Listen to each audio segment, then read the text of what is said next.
My name is Clara Aranda. I work for the GSMA as an Insights Manager. So today I'm going to talk to you about some of the work that we have been doing recently in terms of what we call the mobile disability gap in emerging markets. I'm going to be talking about two specific countries, Kenya and Bangladesh.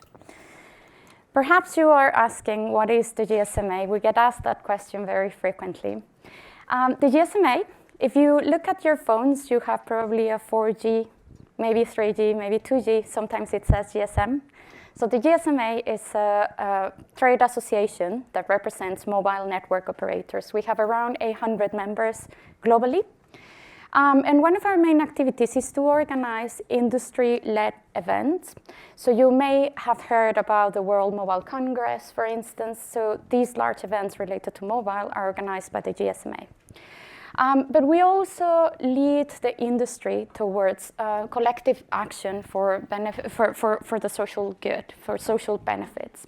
So, for instance, we led the industry towards committing to the Sustainable Development Goals. As part of our program, we have a program called Mobile for Development. Mobile for Development is funded by the Department for International Development, UK Aid. And we have different thematic areas. Our main goal is to work to reducing inequalities in the world by using the power of mobile. One of our thematic areas is assistive tech. In assistive tech, our mission is to drive greater awareness of persons with disabilities by maximizing the potential of mobile phones as digital assistive tools. We do this by generating insights, but also gathering stories from users, speaking to our customers, or users of mobile phones, engaging with the mobile sector, also DPOs, academic institutions. We also advocate for the digital inclusion of persons with disabilities.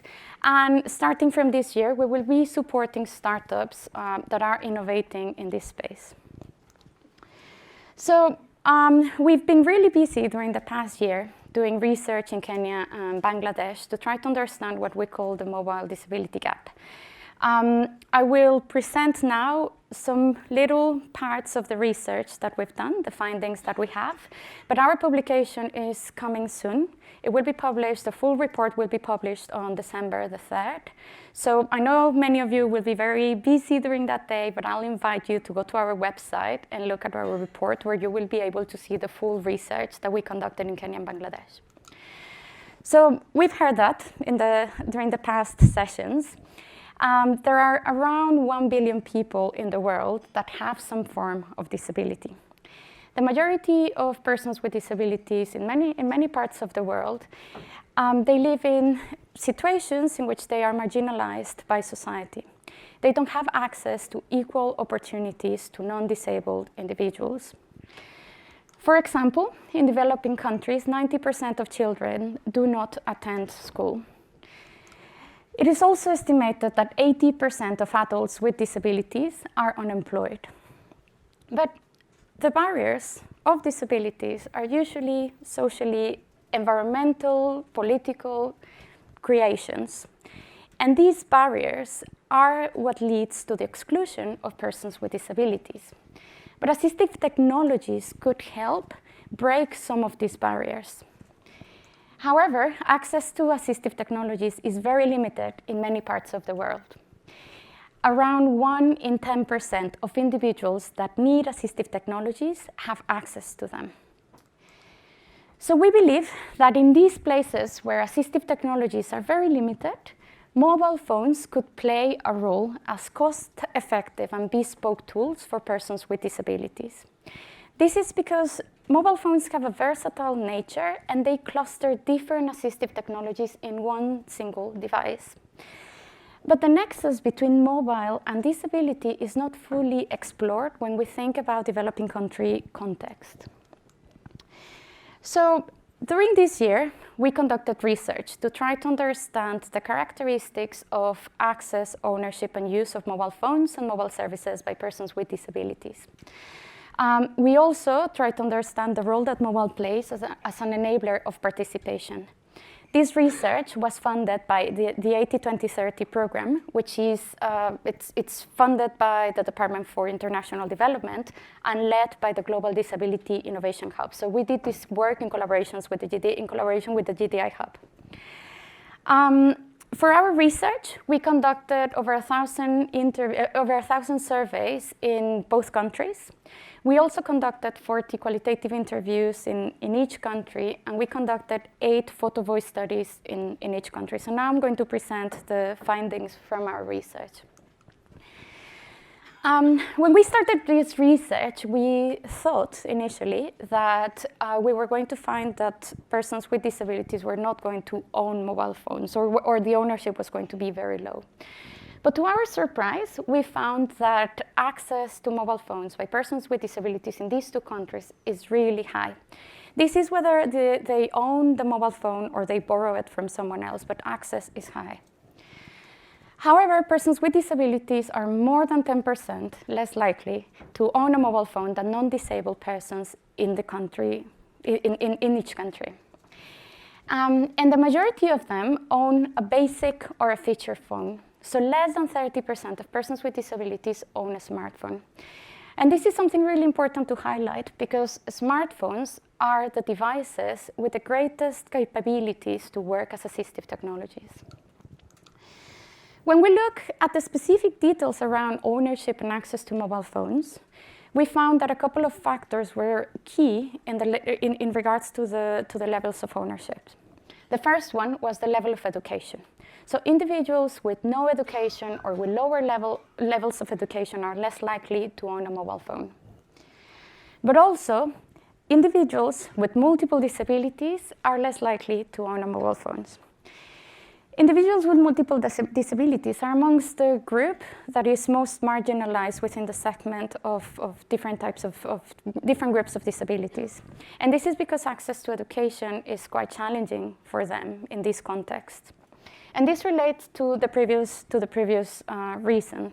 The levels of education are usually related, or lower levels of education often results in more limited opportunities for employment, which means that individuals have a lower purchasing power. So being able to buy a mobile phone becomes really challenging. But also with lower levels of education comes lower digital literacy levels. So using a mobile phone is actually challenging. So I said that around 30% of persons with disabilities own a mobile phone. So who are they? So we found that in both countries, around 50% of individuals with hearing impairment own a smartphone. But when we look at other groups of disabilities, we see massive differences.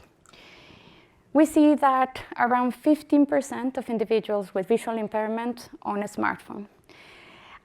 This is for a few reasons, but one of them is that in these countries where, like I said, digital literacy skills are limited for some individuals, the use of a mobile phone with a keyboard becomes easier for them. I also said that there is a high level of ownership and access to mobile phones. But something that I want to highlight is that the majority of persons with disabilities in these countries receive the phone as a gift, and when they buy it, they buy a second-hand phone. And also, those who don't own a mobile phone often borrow a mobile phone from a relative, a family member, and in a few cases, they may pay someone to access this mobile phone. This means that the people that don't own a mobile phone tend to have a really restrictive access to mobile services. So while we identified a mobile disability gap, something that is really interesting is that when we looked at how persons with disabilities and non-disabled persons use mobile services, we really don't see big differences. And in fact, we see something that we call the power users. The power users are groups of individuals that use mobile phones more than non-disabled persons. In Bangladesh, we found that persons with disabilities are power users of mobile money services. 25% of persons with disabilities own a mobile money registered account compared to 14% of non-disabled persons. In Kenya, Oli, next. Great. Oh, no, back there. In Kenya, 69% of individuals with visual impairment that own, 69% of visually impaired smartphone owners use mobile internet daily compared to 56% of non-disabled owners. So we need to think about how we're designing mobile services when we think about inclusion. Do you want to ask a question? Yeah. When we look at the customer journey path, going from access to ownership to use of mobile services, we identify different barriers that persons with disabilities reported when they use mobile services. The first one is that they often said that because of their disability, they don't own a mobile phone, or they use mobile services to a limited degree. And I want you to keep this in mind because I'm going to come back to this point. Affordability is a challenge. The majority of phones that have the best accessibility features are expensive for them. They are unaffordable to them, and they have a restrictive cost, so they cannot buy them. And digital literacy, it's also a challenge. They report that they don't own a smartphone, or they don't own a mobile phone because they don't know how to use it, or they don't use certain services because they just don't know how to use them. Now, these three characteristics are perhaps a little bit common for other digital tools. And we can even think, from a technical perspective, a technology perspective, we can think of solutions. We would think about accessibility. We would think about low-cost devices. We will think about ease of use or intuitive designs. But we found two elements, two barriers that are actually very particular to mobile technologies. The first one is that persons with disabilities in these countries consider that mobile phones are communication tools. They value them as communication tools, but they or their caregivers or the lenders of the phones don't perceive them as assistive technologies. They don't see them as a bridge to increase their participation in society. And the second is that there are a few mobile services that require that the user inputs a PIN code or a password. And persons with disabilities are concerned about safe and confidential use because sometimes the services are not designed for inclusion and they need to ask for someone for help to make certain transactions. And I'm going to give you an example in a few slides. So you may be asking, well, but there are accessibility features, right? I told you that they report that disability is a reason why they don't own a phone or why they have a limited access to a limited use of services. So yeah, there are accessibility features, but in our research, we found that only around 10% of mobile phone users use accessibility features. And this is something really critical. When we look at smartphone users, we see that this number increases a little bit in Kenya to 22%, and in Bangladesh is 14%. So a maximum of 22% of individuals that have access to accessibility features use them. So why is that? The first reason is lack of awareness. They simply don't know that accessibility features exist. The second is, again, digital literacy. They don't know how to use accessibility features. And the third one is affordability.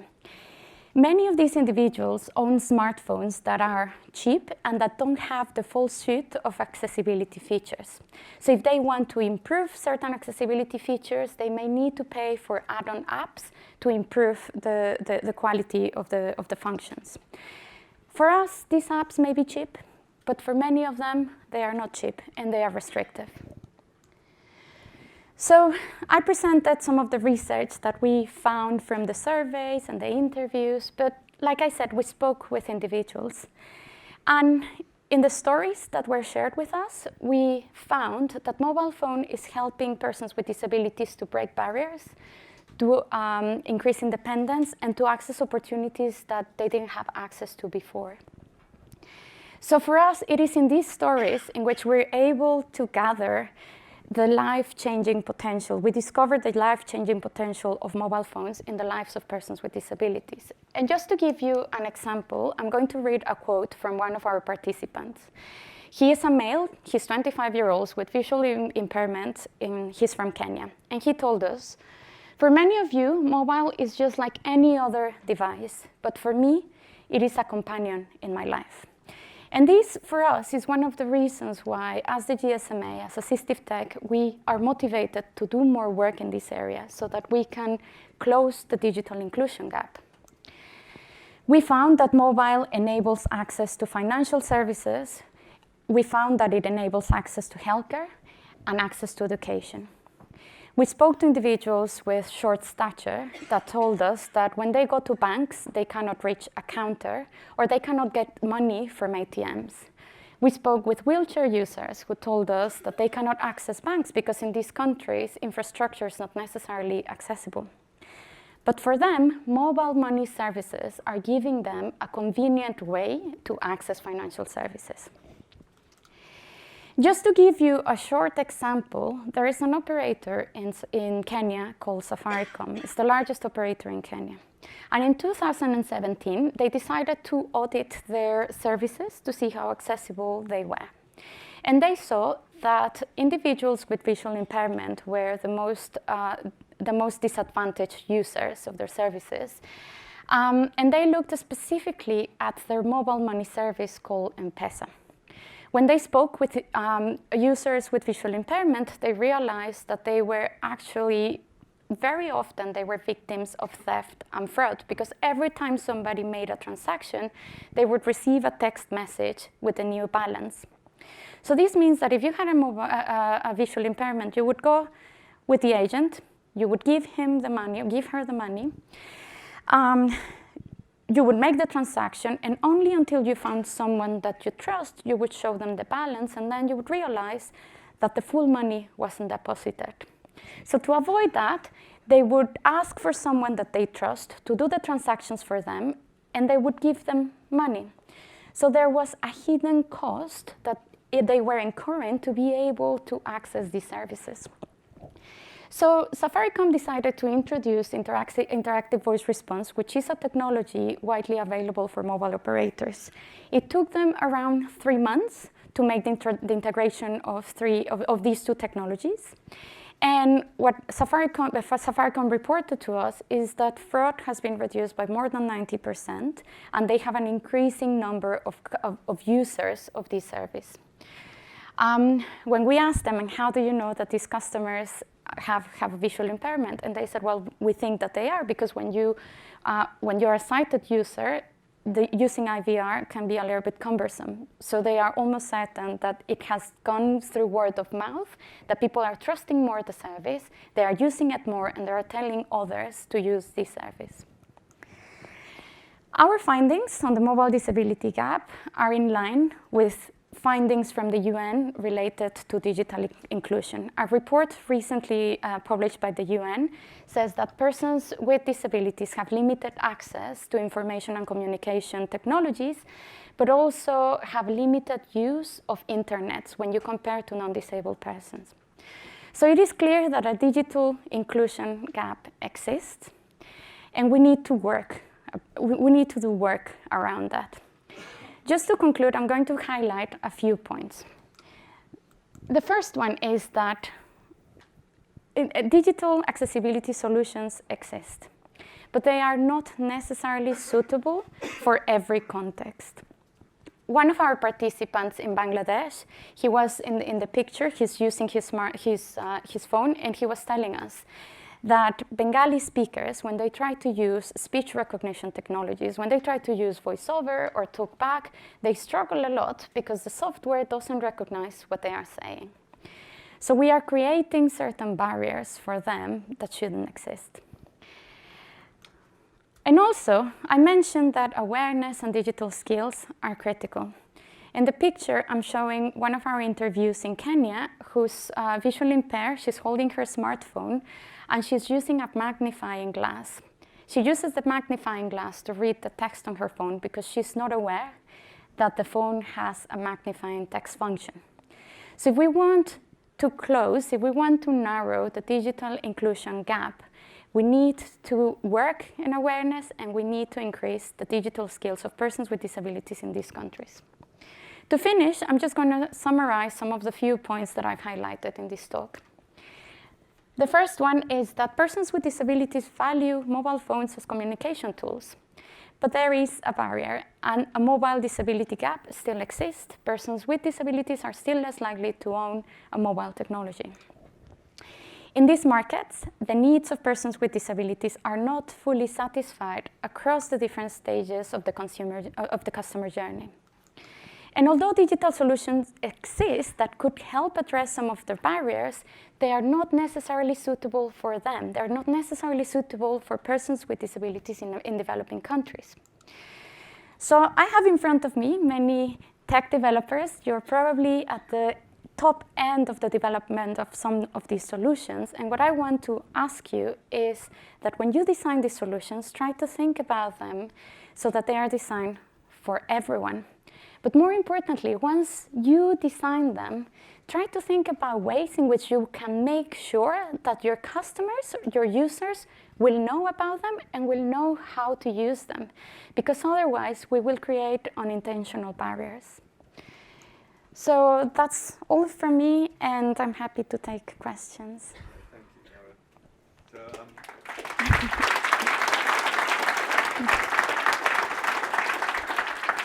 I've got a couple of questions. The most obvious one at the beginning is, what does this teach us that may be useful in other countries? And is GSMA using it to think about other countries outside the two that you've referred to? Yeah. So at the moment, we did this research only in two countries, but next year we're going to do more countries.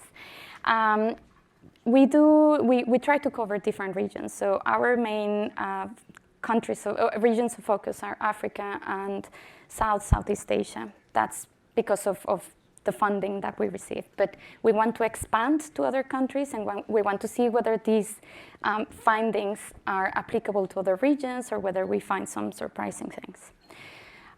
When you think about more developed economies, I want to bring to you the concept of frugal innovations. So there are some benefits that you get when you design for certain contexts with restricted resources, for instance, that when you bring them back to more developed economies, there might actually bring other benefits that you didn't see before. So what I'm hoping for you to get from these lessons is, like I said at the end, think about your customers. Always think about your users and think about the differences in context in which your customers may be residing.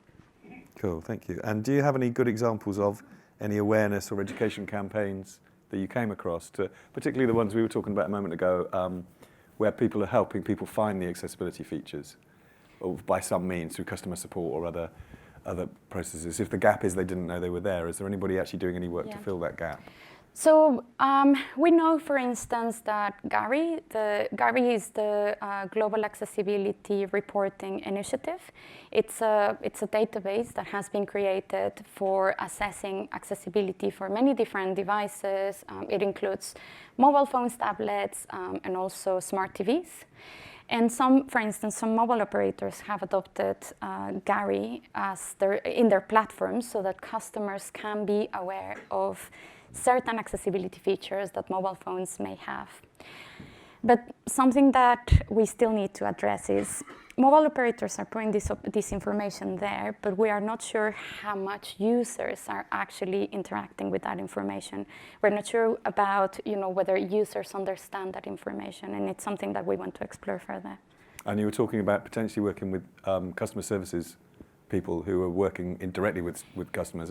Yeah. Is that an idea to come, or is that stuff happening already? Yeah, so we, as part of our plan, as you can see from the talk, digital skills, digital literacy is quite critical.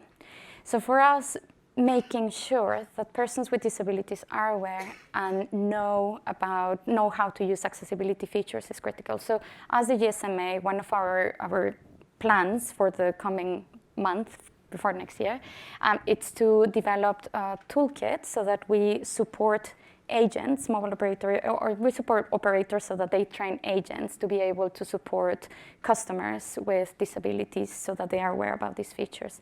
But it's something that we're working on. We are not aware at the moment of anyone else doing this. Right. I mean, I think there are people doing that, but not in the telecom sector that we know about. But certainly in banking, I know there are people doing that. So I would be very happy if you come and talk to me. If you know other initiatives, I would be very happy to hear about them, so that we can learn and we can share some learnings. Great, thank you. And can you just remind everybody when the report's going to be available? December the 3rd. Great. So you have a lot of information there. You will be able to access all our methodology and all our findings in detail. And please contact us if you have any questions. We would be very happy to speak to you. Great, thank you very much.